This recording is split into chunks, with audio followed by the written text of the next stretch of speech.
Welcome to She Loves the Grid, where we discuss all things F1, whether it's happening. And welcome back to an in-between week episode of She Loves the Grid. Almost says Three Loves the Grid. Oh my God. And all I've done is play video games all day. You would think I would have some intelligence left, but no. Hi, I'm Claire. Hello, I'm Diane. Yeah, it was an in-between week. Yeah. And it was so busy at the beginning of the week, and I know you've got a lot of stuff that's kind of happened, and I was so enthralled by all. Then we'll get into it, the heat, and then the controversy with Lance. That was like most of what ate me up most of the week. I just kept following that down rabbit holes all week. Yeah. So I'm glad you're paying attention to some of the other stuff, because that stuff, wow, just wow. Yeah, those were crazy. How was your week? It was good. It was another really fun week. I feel like I'm heading into like a whole month that's just going to be nonstop. But this week, I actually played pickleball for the first time. Really loved it. Could totally see doing that on a regular basis.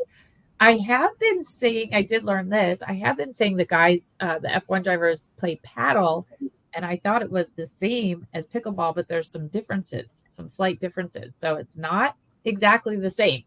So I did learn that, but loved pickleball. Had a great call that hopefully is like moving me forward on, my little steps that I'm taking, my goal. So that worked out really, really well. And then Friday did a happy hour. And then yesterday I went with my niece and my sister-in-law and nephew to see the Taylor Swift concert movie. So 3 hours in an IMAX theater. And then we went and had a great dinner afterwards at my brother's restaurant. But yeah, it was really busy week, but so much fun. So much fun. And then gearing up for the next month of just nonstop fun. So yeah. What about you? Yeah, mine was winding down my German class. So I'm 12 full weeks is done. So that's good. I didn't get to spend as much time studying as I want. So I'm not as proficient as I could be, but I'm quite happy with my progress. So I just have to keep practicing now. So now that's a kind of relief to get a little extra non-structured times. I can move my times around because there's big changes at work. So just going to be a little crazy with work, with getting an extra customer and everything, but new boss. So I'm excited with them. Yeah. Looking forward to it.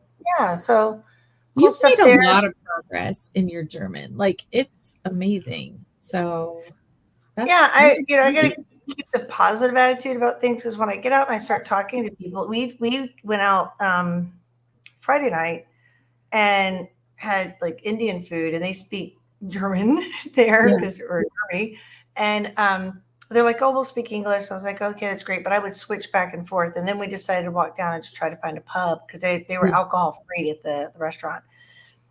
And we stopped, and I started talking to some people back and forth, and they're like, your pronunciation is really good. And like, that's the important part. Like, if you can get the pronunciation down, that's really helpful. So they're like, we can really understand you. So that's important. Like, okay. Then the class is paid. Yay. So that's wonderful. Then it's been just, I've been playing video games all weekend. I haven't been able to really play my games nonstop in a long time. And pretty much what I've been doing, and when we get done, that's what I'll go back to doing. So good for you. All weekend, I've been completely not productive at all, just having fun.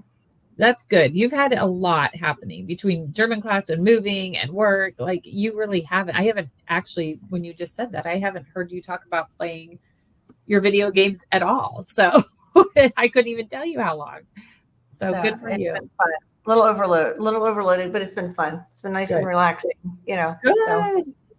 And then not having the stress of, and I say stress, but, making sure I didn't miss the races and stuff. So it was nice getting this weekend being an off weekend too. So just to be able to like nonstop. And we've been baby. Star Trek marathon running too. So it's been a complete nerdville over here. Well, soak up this weekend, because we got 3 back-to-back races coming up. So craziness coming. Well, let's get into the craziness of last week, because like I said, the 2 main things, I know you've got some interesting stats. The 2 main things that I was following was the heat Yeah. I know we picked up on some things right after because we recorded right after the race, but more Yeah. and more have come out about. I mean, we picked it up right where we were recording about um, the drivers getting sick and having to be helped out of their cars and everything. But more and more have come out since that, so Yeah. A it's crazy. lot.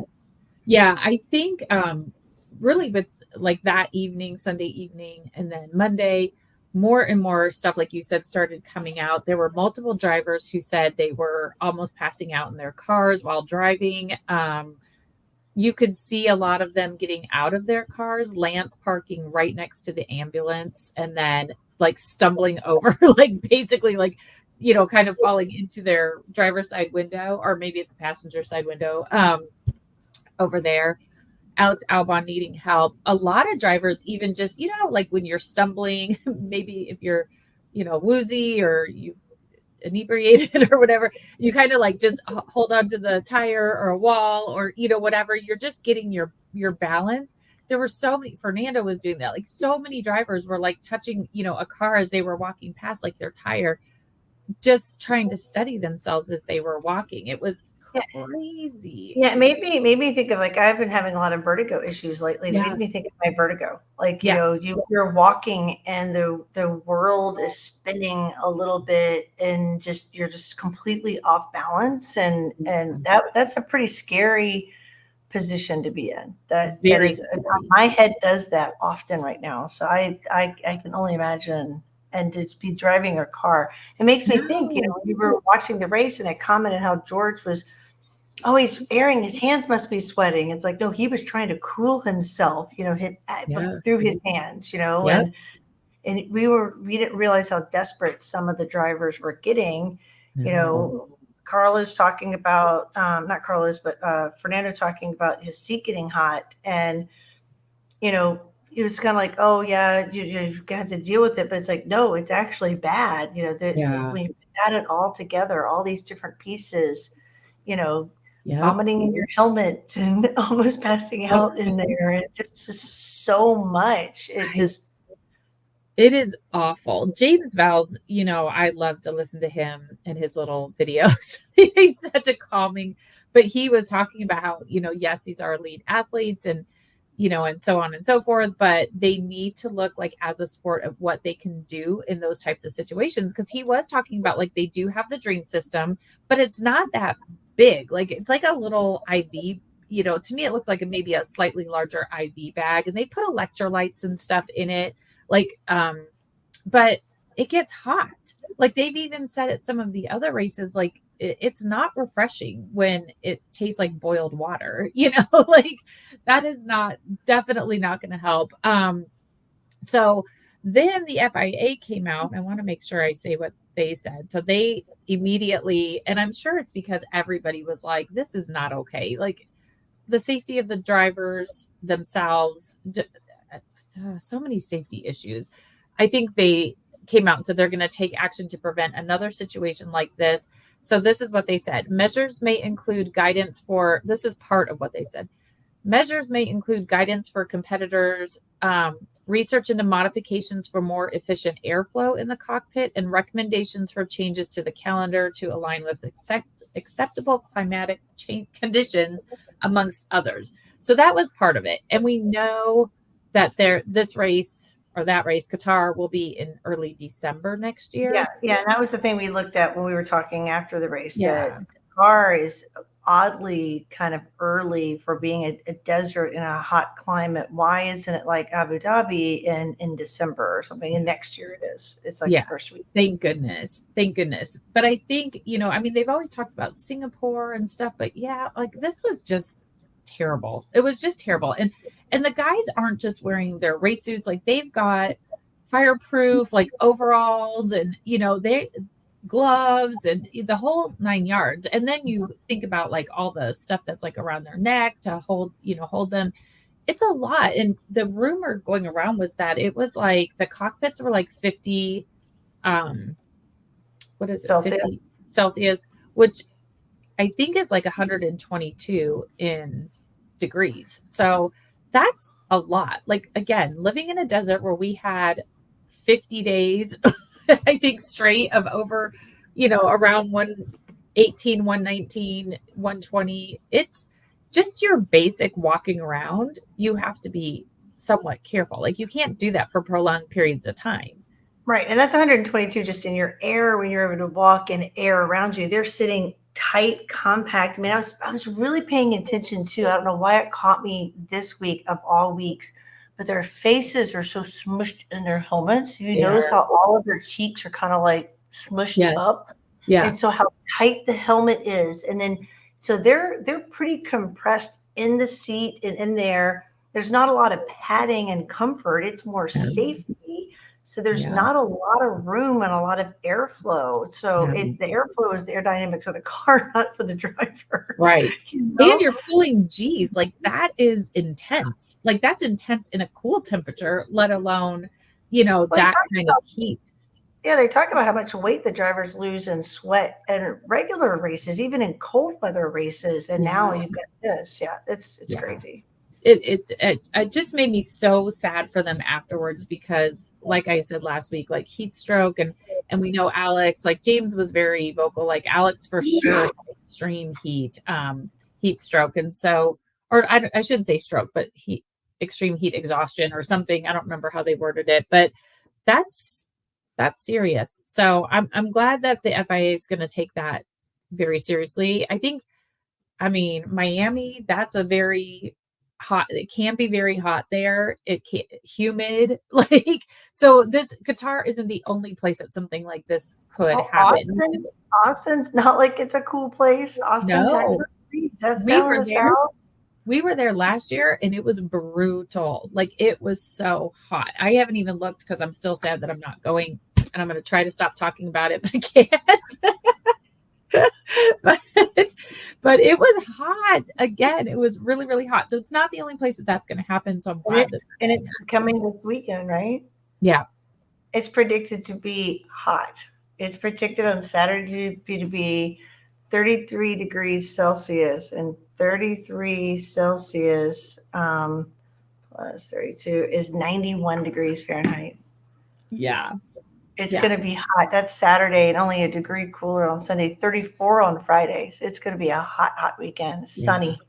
And it's so dusty and like it's just dirty. Like, oh my gosh. When we got back to the hotel, like our Airbnb, it was late at night by the time you get back there. And all I wanted to do was just scrub the dirt off. And our Airbnb had no body wash. And they didn't drop it off either. I was like, are you kidding me? Like, we're in the dirt at Coda. Like, I need some body wash. Anyways, that was, but it was a cute little tiny house. Okay, so also this week, Pirelli, it was announced that they are going to be the tire supplier through 2027. A lot of people thought it was interesting timing after Qatar. But I would say I don't think that was fully on Pirelli. I think it was the changes they made on the track. Pirelli told them, supposedly told F1, FIA months before, like these curbs and stuff are going to be a problem, but it is what it is. But they are confirmed through 2027. So there you have it. 2026 regulation. So some of this, I look at it and it's just like my eyes start crossing. I feel like this is more your arena. So we might have to, as we get closer to 2026, we'll have to really talk through like what this means. And I need a good Sam Collins debrief on all of this, but I'm just going to run it down for you. So 30 kilograms of fuel is to be used to charge the battery. The width is going to be reduced to 190 centimeters down from 200. The wheelbase length will be reduced to 340 from 360. Now, supposedly they want it to go to 330, but the teams are not down with that. They are very resistant to changing that wheelbase even more. They want a 40% reduction in downforce, and then overtaking is supposed to be easier without the use of artificial aids. So even as I was kind of reading through all of that, I was like, okay, so what does that mean? Like, that's what I want to know. So if we're making the context, so the bed that was in the first apartment I rented here in the master bedroom, was 200 centimeters wide. Oh, okay. The one I have now is 160, so it's a lot. It's a lot narrower. So it's 10 centimeters narrower. So 10 centimeters, which is So interesting. I think, part of me, this is where it's like, I'm guessing that's for more wheel to wheel, like action, and I guess the aerodynamics of the car, like if they're not as wide. I don't know. I need to get that book by Adrian Newey.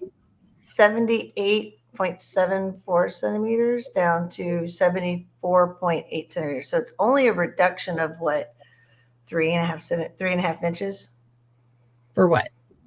For the width. Oh, reducing it by 3.5 inches. Oh, so 190 centimeters down from 200 is 3.5 centimeters. Yeah, well, it's 3.93 centimeters or 3.93 inches is 3.93 inches. Got it. But I mean, I would think like that's a big, kind of a big deal in these cars. So yeah, I need an Adrian Newey tutorial.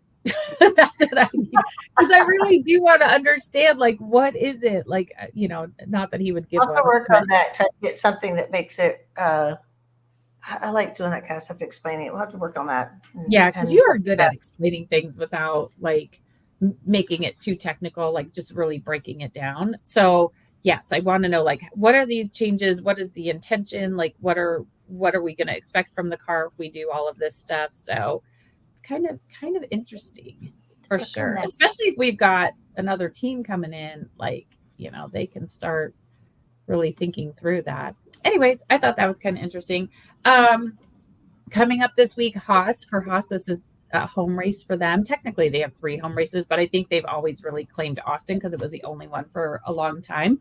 And they have some super fancy Stars and Stripes driver suits. And if you're on our YouTube, you can see those fancy pants with the I like the leg. I like how it's got the stripes going down and the stars and like the red and the navy blue. I kind of like it. Yeah, it's kind of cool. And then it actually, they zoomed in on the shoes, and I think the shoes say like Hulk. Yes. Yes. Their names, which is kind of cool. I love their boots. Yeah, I think those look great. I wish they were going to have a special livery also. Like, they are bringing a lot of upgrades. Don't know what they are. They don't know for sure if it's really going to make a difference in Austin, but it's more for planning for next year. We talked about that, I think, a couple weeks ago. But I think, like, if you're going to go all out and do these cute little overalls, then also do a car that matches. Like, could you imagine a car that looks like that? That'd be cool. That would be really cool. Yes. I mean, you could probably do it with like the black, so you wouldn't have to put a lot of paint and stuff on the car. Come on, Haas. Like, this is your home race. You're supposed to be the U.S. team. Like, let's have a special livery. Instead, we'll have a special livery by Red Bull. We haven't seen it yet, but I'm assuming this week we will see that. So anyways, okay, Aston Martin, like you were saying, talking about the other big story out of Qatar last week, Lance and his snotty attitude. Yeah, and I think it's interesting that the FIA, because the last news I saw was late yesterday, that the FIA is like, well, he apologized. They just gave him a stern warning. Oh, I didn't see that. Yeah, and I saw it on a couple of news sources. I've got to go. I haven't seen the FIA release yet, but yeah, I'm just gonna see if I can go find that, because I remember reading that. I'm like, so he got a stern warning, and he got to apologize. That was pretty brutal compared to what other people have gotten in worse trouble for. You know, especially for being a jerk at the presser and pushing his just all of it. It's just all of it. Pushing his trainer. He threw his steering wheel, which those things cannot be cheap. And my thought when I had seen that video last week after we were done, I just thought, like, dude, you have the second highest, most, repair bill in F1 after Logan Sargent. And now you're just tossing and you can see the mechanic, like, in slow motion is like trying to catch it. Mm-hmm. That's holy crap. Like, that's got to be so expensive. The FIA never like really came out to say exactly what they were investigating him for. So it was totally like speculation. Is it the steering wheel? Is it shoving his trainer? Was it this? Is it because he admitted that he was basically passing out on several corners for the last Here's several Here's laps? the last quote. The FAA, the compliance officer has noted this apology and issued a written warning reminding Lance of his responsibilities as a competitor bound by the FIA Code of Ethics and other FIA ethical and conduct guidelines set forth by the sporting regulations. The FIA maintains a zero-tolerance stance against misconduct and condemns any actions that may lead to physical harassment, end quote. Interesting. That's the So quote that's in all of they're getting a lot of play out of that because that's the same thing I think they said about Helmut Marko and his racist comments about Checo, or xenophobic comments about Checo. Like, maybe everybody needs to step up their standards. And now I guess they're, last week when Lewis crashed, he crossed over the track when the cars were under a safety car. Mhm. And he crossed over into the pits. And now, like, the FIA is, they're going to talk to him in Austin because I guess you're not supposed to do that, but there's numerous instances where drivers have walked across the track. So yeah, I don't know. I just feel like I'm going to be ticked if they try to, give Lewis some sort of a penalty, but you don't give Lance a penalty. Oh yeah, absolutely. That would be insane. I thought this was kind of cool, and I figured you would really think this was cool. But McLaren said that in Austin, they are going to be using a recycled carbon fiber on both Oscar and Lando's car. So McLaren tends to be kind of at the forefront of these types of like trying different things. And so they're going to do it. Their whole goal is by 2030 is to have like a fully like circular F1 car. So they're just trying all these different technologies to see, can they use a recycled carbon fiber. So I thought that was really kind of cool. And so I do want to say, like, they pointed out the environmental benefits of recycled carbon fiber include a 90% reduction in life cycle emissions compared to standard carbon fiber, the equivalent of 27 tons of carbon emissions for each ton of material used. So It means, isn't that cool? It means that if just 1% of the carbon fiber manufactured globally in 2022 was recycled carbon fiber, it would save 32,535 tons of carbon emissions, which is equivalent to half of McLaren Racing's total emissions in 2022. So you multiply that, like if they can make this work, and then all the other cars start doing it, or they like make that a requirement in the future. Think about that. If that's 1% is half, and if they could do 2%, if they could do enough to do 2%, yeah, then they would be carbon neutral. Yeah. And if all teams could do that, they could be carbon neutral. Yep. That would be which is F1's goal. Like they are very big on sustainability right now. Like that's very, very important. We're seeing it in regards to like the tires and, all kinds of stuff. When they brought all of the solar panels to, I can't remember which race that was, Belgium or someplace. And so they're working on it. So something like this could be huge. Now, I am going to say, like, as good as McLaren has been, I kind of hope it doesn't mess them up because it's on both cars in Austin.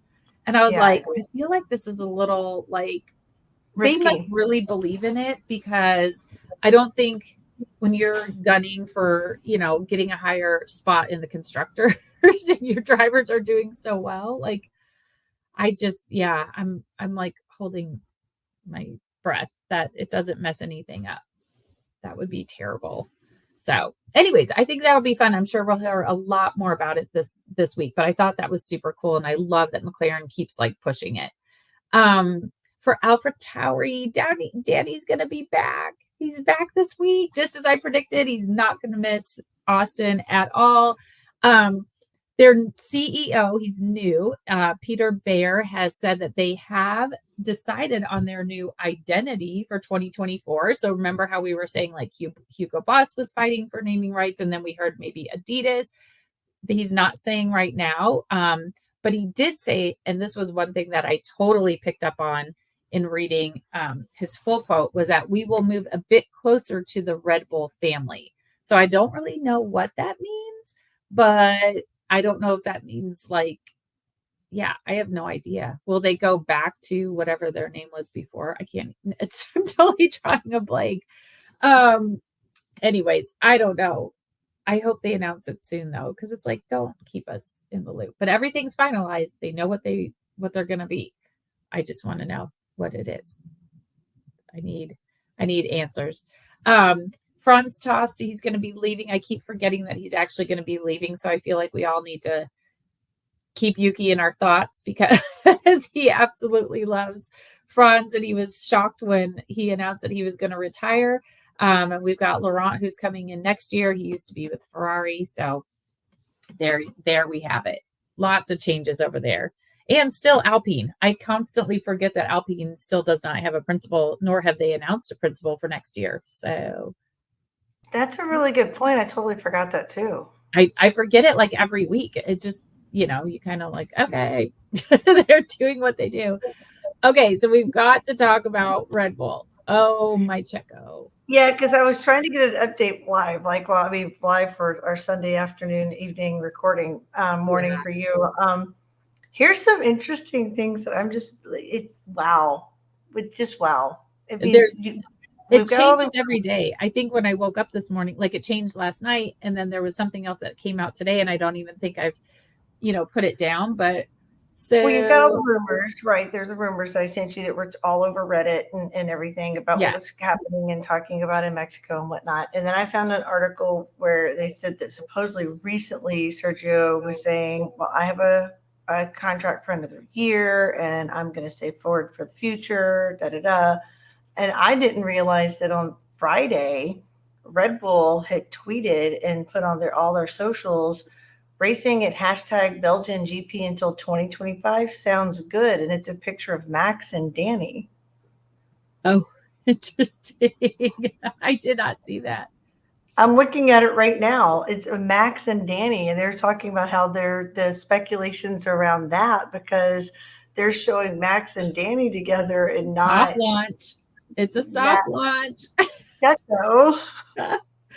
No, seriously, I missed that because I was following all the Sergio side, so I totally missed that. But that definitely sounds like a soft launch because they were doing that with Daniel before they got rid of Nick. They started doing a whole bunch of little things with Yuki and Daniel, like Daniel pushing him into the water and all of that stuff. So that kind of sounds like a soft launch because so after the race last week, Christian said, for Checo, it was a shocker of a race and that he desperately needed to rediscover his form. Then this past week, our favorite little chatty Kathy, Helmut Marko, was opening his mouth again. And he said, Checo has to do the best he can without looking at Verstappen. We're trying to help him do that. You see, there is no criticism from the team, only help. Maybe it will work. And that's just part of what he said. He also went on bragging about how he was the one to bring Checo to the team and blah, blah, blah. I've also seen that in a couple different places that they're going to evaluate after the Mexico Grand Prix. So Red Bull is giving him basically 2 races. But Helmut also said that Checo needs a change of climate and a team to address his ongoing slump. So he needs a change of climate and team. So I think he's kind of already saying that. Try to push him down Atari or something. Because it says here in this article that Perez set clear goals. He recently commented on speculation about his future. Now, it doesn't say it was in this last week. It just says recently that, right now I have a contract for next year, and it will be important to have a good year. I have the motivation to continue, and I want to stay for more years because I believe I still have a lot to give Formula One. I would like to stay in F1 for at least 3 to 4 more years. Yeah. So that doesn't sound like the speculation earlier in the week of, he just may retire from F1. So no. So his team did come out, and if you haven't read it, so here's where stuff started this whole week. So we had Chatty Cathy with his stuff. Then rumors started going around that in Japan, Red Bull told Checo that they were going to break his contract at the end of the year, kind of like McLaren did with Danny last year. then you had sent me a very detailed rumor, and it was, like we heard from this person, that person, that Checo, because supposedly Red Bull told him in Japan they're breaking the contract, Checo's team started reaching out to other teams to see if he could get a seat. Nobody, first of all, there's no seats available. Everybody is tied in. With the year that he has had, or the end of this, middle to the end of this year that he's had, people don't really want to struggle or don't really want to deal with his struggles. He is an older driver, which, he's been around since I think 2011. So he's been around for a long time. So, he just had his fourth kid, all of that. Now, I think it was early yesterday, people that were close to him were saying, no, those are all just rumors. Those are rumors. It's not true at all. Then today, hang on, because I didn't even have a chance this morning to jot this down. Something else came out. And I just keep going back to, did I not save it? Well, I just got another Red Bull debunks rumors of Perez's retirement announcement in Mexico. Yeah, so he did say he was going to retire. But here's my thing. Like, we talked about the last few weeks about just what Checo is going through with all of this stuff. The xenophobia with the team, and the team does not come out and defend him.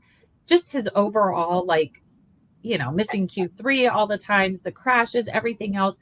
And now you've got all of this stuff that's been dominating the news, that they've let him go. He's retiring. And in the midst of all this, your social media puts a picture of Max and Danny and has a GP 2025. Yep. Could go. Yep.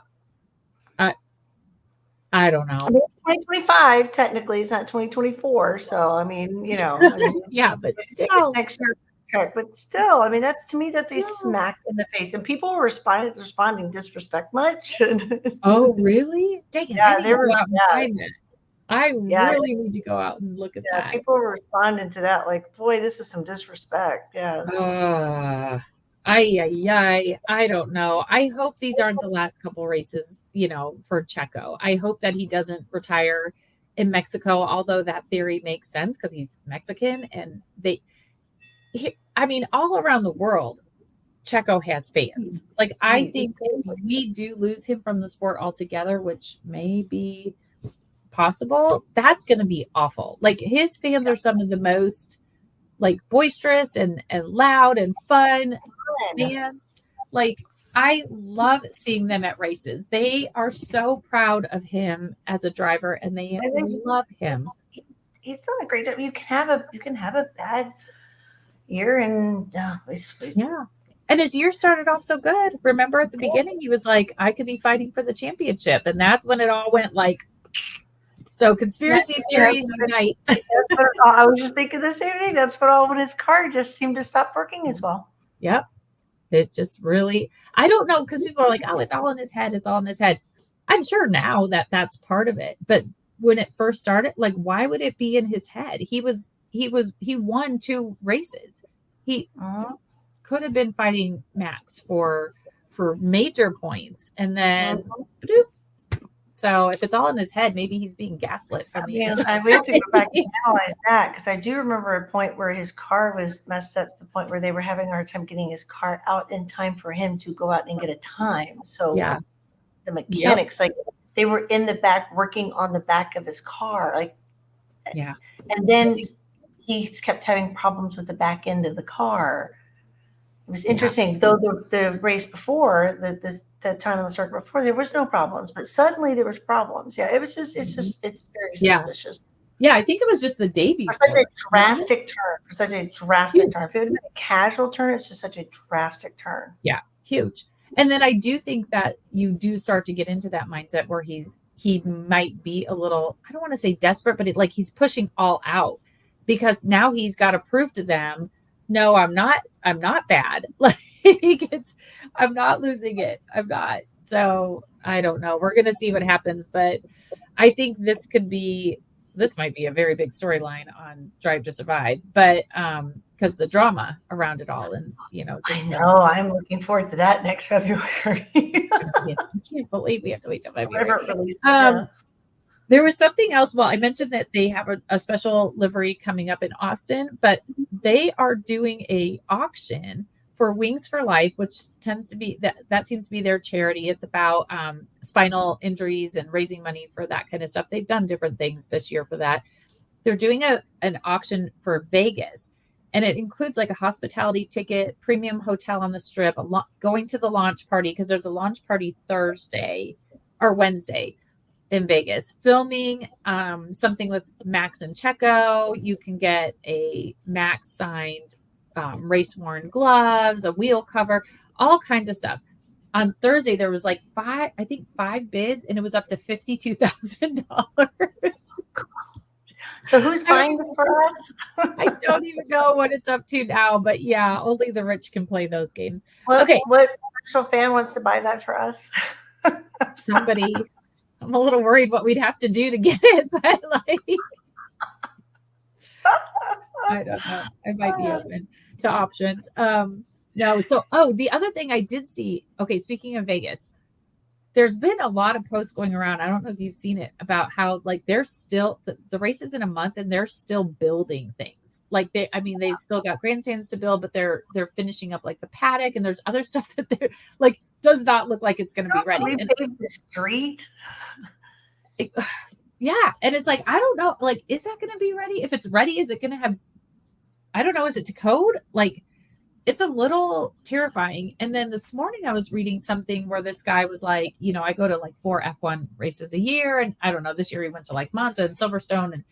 And he was saying how like the prices are already dropping on the secondary ticket market. So like StubHub and stuff like that for Vegas, like the face value is here. And now the ticket price is like down here. And that supposedly, I kind of want to go look this up, but supposedly like strip rooms on the Strip, hotel rooms are dropping. Like they were going for like $2,000, some of them. Now they're down to like $500 a night. So I was kind of like, that's interesting. That means they still have tickets. They're not sold out. Like, it's still going to be a freaking nightmare there. But yeah, I just thought that was very interesting. And hopefully they're going to be ready in time. I hope they're going to be ready. Okay, go. What did you want to say? I was going to say the company we use to get our tickets, they do not have tickets for Vegas. So I checked. I don't know. I always worry about buying stuff on StubHub. Like, I'm not going to go up there and then find out. No, I know, but I'm just saying, like, for StubHub, like those kind of things always worry me, because what if it's not a legit ticket and you get all the way there and it's like, oh, sorry, this isn't a real ticket. Okay, I got a few fun facts for you. So one, Oscar Piastri, I said this last week that people are comparing Oscar Piastri's rookie year to Lewis Hamilton's. He is the only rookie since Lewis Hamilton in 2007 to get multiple podiums in a year. So, wow. And we've been saying we could see Oscar as a world driving champion, and we're comparing him to a 7-time world driving champion. Like, yeah, and we need to mark that, because there's so much hype about Max, but let's not take away from Oscar. I think Oscar's quietly going to come up and be he's good. He's really good, and he just doesn't have. I think he's very endearing too. Like he doesn't have that attitude. Yeah, no, he seems very just chill and like even keel. Yeah, I love that. Absolutely love that. Okay. Another fun fact, because we haven't had a good Fernando fun fact in a little bit. He is the only driver to get through to Q3 at every Grand Prix this year. That's pretty cool. Crazy, because remember when Max didn't get it? Very much so. So he is the only one. Max is also just the 5th driver to win 3 world driving champions back to back to back. So he falls now in with Lewis, Michael Schumacher, Seb, and Fangio. So that's a pretty good group to be a part of. So good job. Absolutely. And then tying those both together in my fun facts, Max and Fernando are the only 2 drivers to complete every Grand Prix lap so far.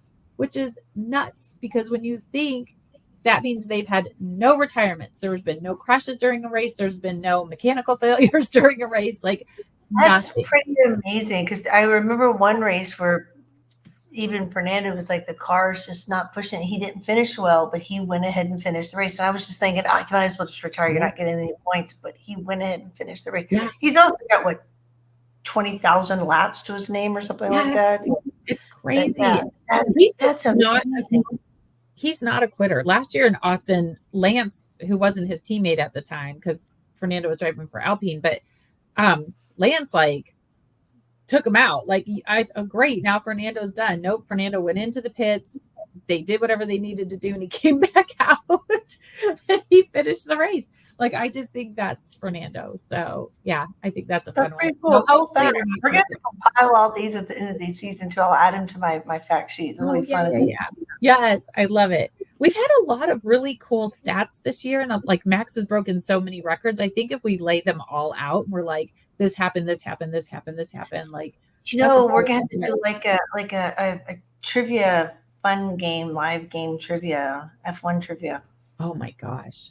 Wait, with me and you, or we have to like? Well, we could see if we could host a live one and see if people would join us. That'd be fun. That'd be fun. We could do it when we're in Italy. Yeah. We'll be together. Okay. That would be fun. Okay, so last week we said F1 Academy. So excited because they are in Austin this week. This is their last race of the season, but we actually get to watch it on TV. So we wanted to share with you how they work, how it all works. But then they trumped me with that, and they came out with a new collab with the Champions of the Future. So their goal is to, like, in this collaboration, is to increase female participation and inclusion across karting. So they're creating a junior series with 3 mixed gender categories. And I kind of love that because I think starting young, when you have boys and girls, young men, young women, all different age groups competing in the same categories, that is just setting it up for the future. Like, it's not going to be a big deal if a woman is driving an F1 car or whatever. So we can get around to saying race car driver, right? Instead of like, it's a female leader or a male person, or just race car driver. We just want to see an F1 driver. Exactly. Exactly. So F1 Academy's Discover Your Drive, which is a whole thing that we talked about earlier this season that they started. So they are going to have supporting 3 female drivers in each category. So Discover Your Drive will have 3 in each of the age groups. So you have minis, which is 8 to 11 years old. Juniors is 11 to 14. And then your seniors is 14 to 17. So they're going to have an F1 Academy branded cart, which I think would be kind of cool. They're going to have a race suit that's F1 Academy branded. And they're going to get financial support for their entry fees, because karting is not cheap. I just was listening to the Beyond the Grid podcast interview with George Russell, and he was talking about how expensive it is. And so many of these really good drivers. And again, I was listening to Jessica Hawkins, who test drove the Aston Martin a few weeks ago. And it's the same thing. Like, if you don't have the money and the backing to be in these, to bring to these sports, like, you're not getting a seat. And so that's what prevents a lot of people from doing it. Anyways, back to this new series. They're also going to have a limit on entry fees, and there's going to be very specific regulations to decrease, like, the financial investment that's needed. So again, opening it up, instead of being a very elite sport, it's going to open it up to more people. It lets you find talent, because talent isn't necessarily rich, right? You can have money doesn't make you talented.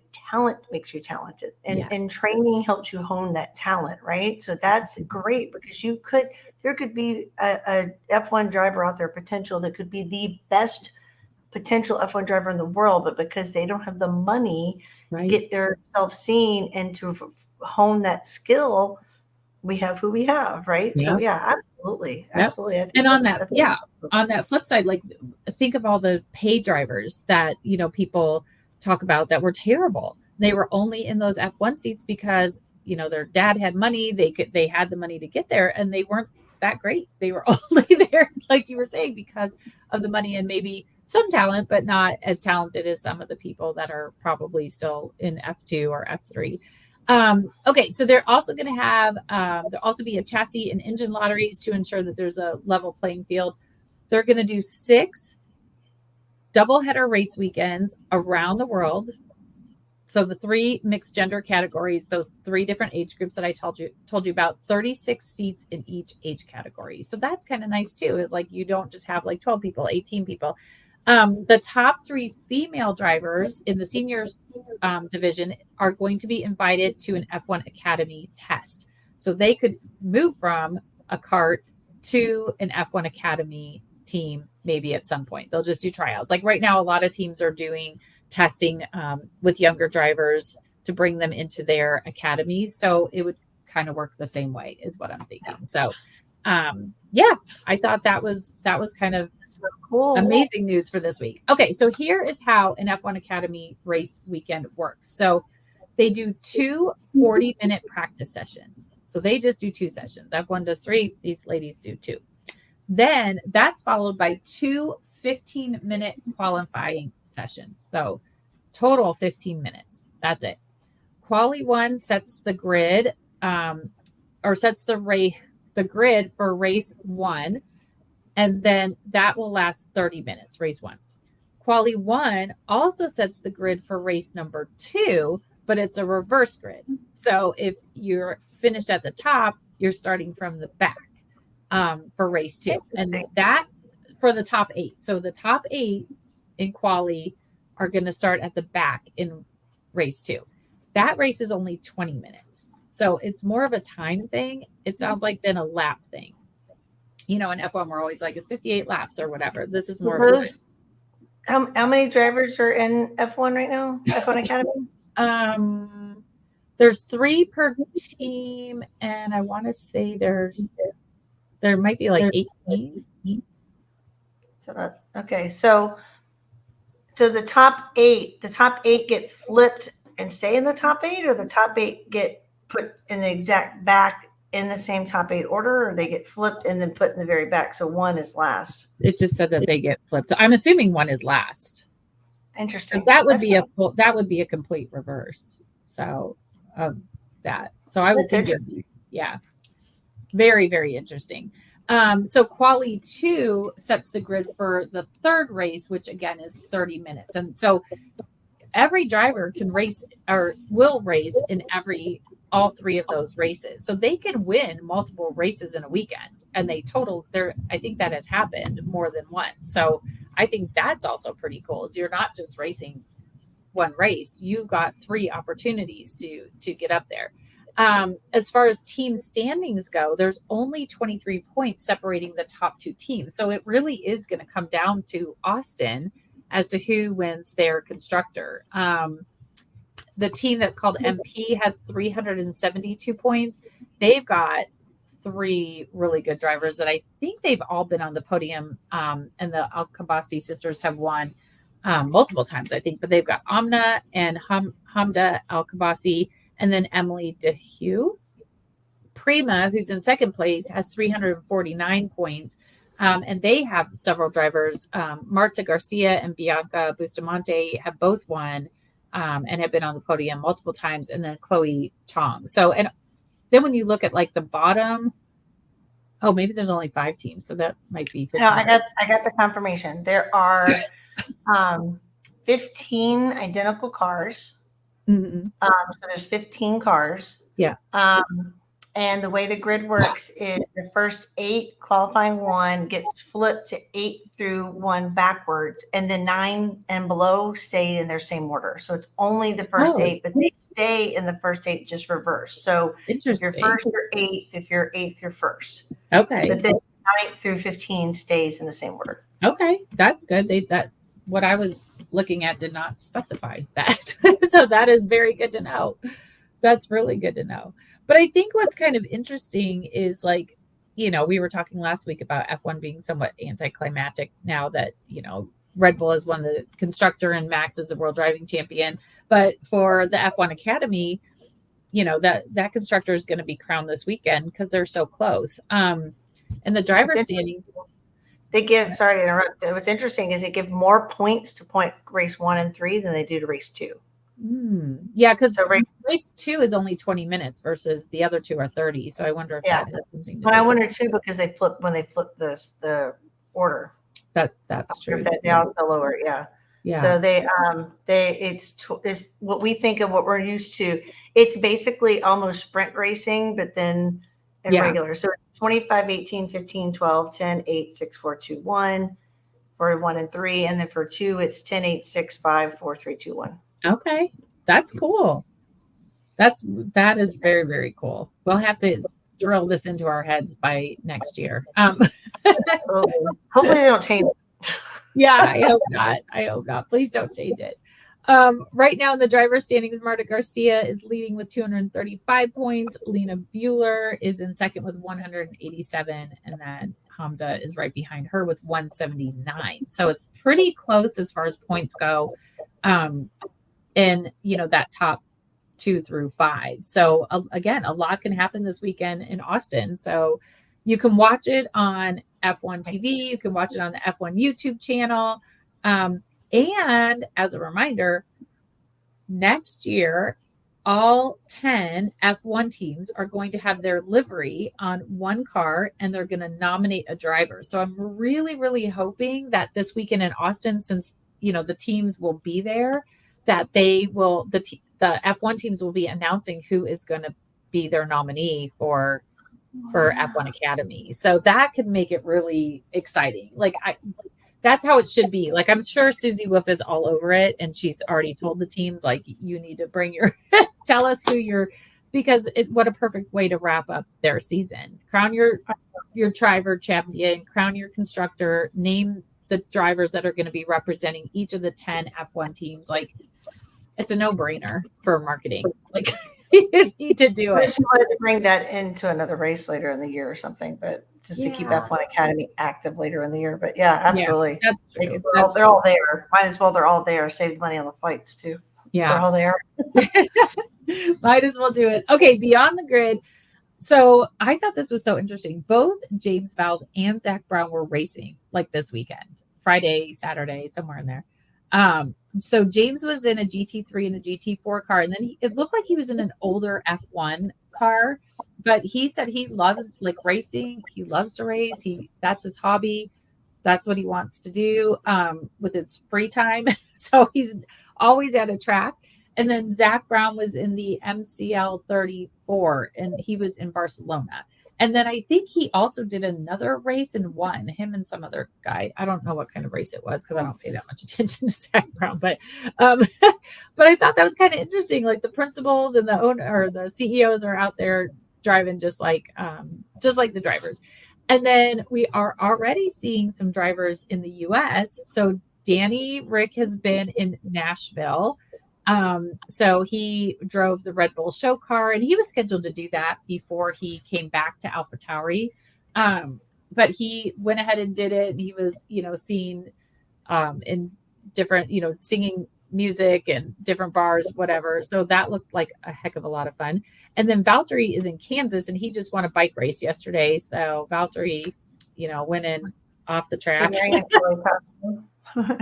What's that? You wearing his silly costume? No, he was not this time. Just your normal. I think that video we saw of Fernando and them doing the let's be American. That was hysterical. That was so funny.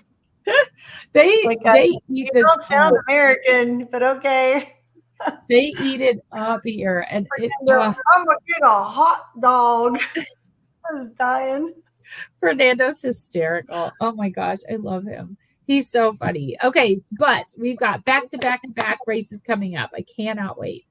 And 2 of those are sprints. So Austin. Sit down, but we thought this was going to be a short episode, and it ends up not being. But the next 2 are going to be insane. So just buckle up, everybody. Exactly. It's just going to be that way. So Austin sprint weekend. Quick reminder: Friday you have practice, and then quali for Sunday's race. Saturday, all about the sprint. You've got the shootout. Mandatory tire allocation in each session, shorter session times. And then Saturday afternoon, you have the actual sprint, and then Sunday, the race. Okay. So Austin, like I told you, I'm having major FOMO right now. Austin is amazing. It's a great place for a race. I love the racetrack. People like it had, I don't even remember what the attendance was last year, but I think it broke records for all of F1 last season up until that point.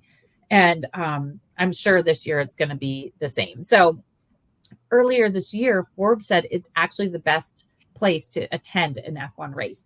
And having been there, I would totally agree. So we sat at turn one because we just had general admission.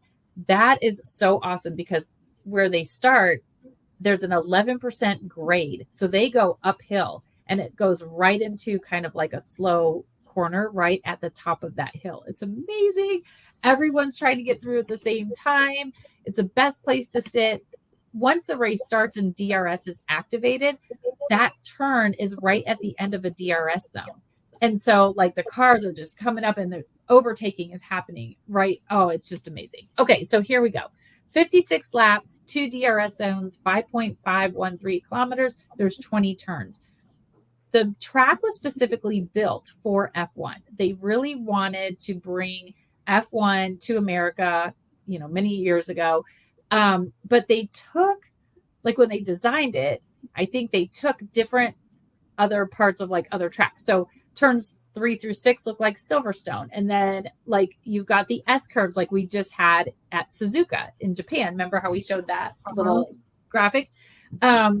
And then 12 through 15 mimic a whole like the stadium section of Hockenheim. So there's lots of elevation changes. There's plenty of room for overtaking. There's tight corners, lots of wheel-to-wheel action. Like I couldn't even tell you last year, like Seb led the race at one point. Lewis led the race.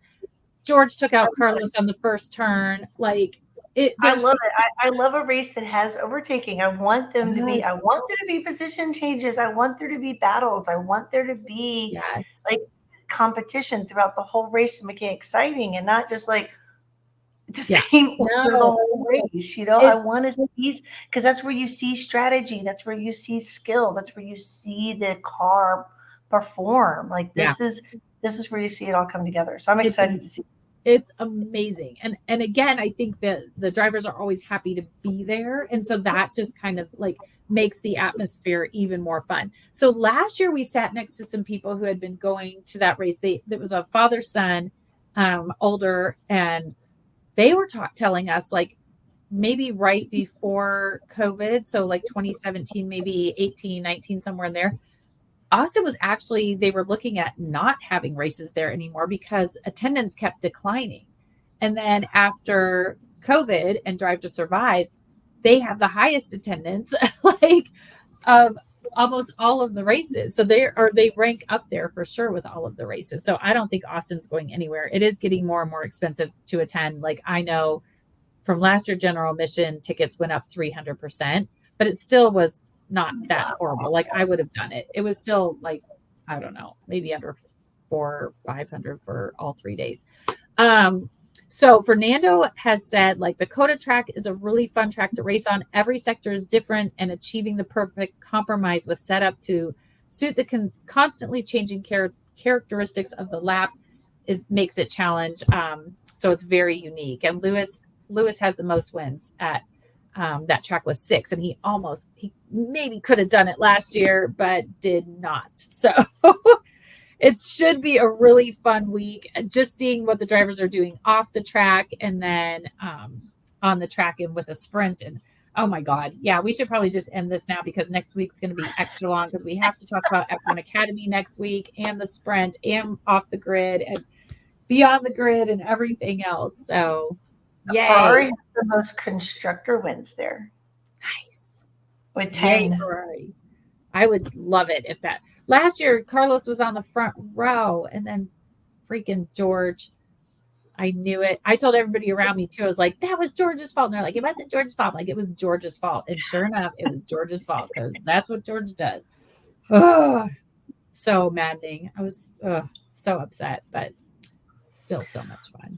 It's going to be exciting. Next week's going to be crazy. So the temperatures are going to be hot. So it's going to be a mix. It's going to be just insane between heat and a crazy fun race and all kinds of characteristics. And Yay. In your time zone. Yes. Oh, you know what the other thing I'm not happy about Vegas? Okay, I knew it was a night race, but it starts at like 11 o'clock my time. Yeah. Yes. That's 11 o'clock at Vegas. Why? Or it's like 10 o'clock and it's like 1 o'clock a.m. on the East Coast. Because I don't No, know. no. That's 7 p.m. No, it is 1 o'clock for these kids. Yeah, sorry, I'm going backward. Yeah, it's, oh my gosh, it's gonna be in the middle of the night for me. 10 p.m. I think they were saying in Europe it's like 6 a.m. So it comes on at 6 there. Yeah, because it's 9 hours. So it's gonna be. Wow. I was not happy. I was like, "Are you kidding me?" Like we were finally getting to my end of the. I have to say, West Coast race. Why are they doing it so late at night? Other than maybe the heat. No, you can start it at 9 o'clock. Start it at 9 o'clock. Why are we starting at 11? Those poor drivers need to be out of their cars by 11 so they can go party in Vegas with the fans. Diane needs to be out of there so she can go to bed. Yeah, I need to. That's gonna be. It's gonna be hard for me to stay awake. I don't know. I'm gonna get up for it. 6 a.m. I don't do 6 a.m. unless I'm up from the night before. Well, you might have to pull an all-nighter and then be up. Yeah, I'll just play video games all night, like I did last night. That'll do it. We don't have to think about that until November. So middle of November. So we'll get through these next 3 races and I will enjoy the time zone for Austin and Mexico. And here we are for a short episode at 1 hour. Woo! Thank you all for coming along for this one. And it's going to be a doozy next week. We already know. See you. Bye. Bye. And a review. To stay up to date with She Loves the Grid and get all the behind the scenes content, you can follow us on Instagram at She Loves the Grid and on Facebook at facebook.com/She Loves the Grid. Thank you for joining us for the ride this week.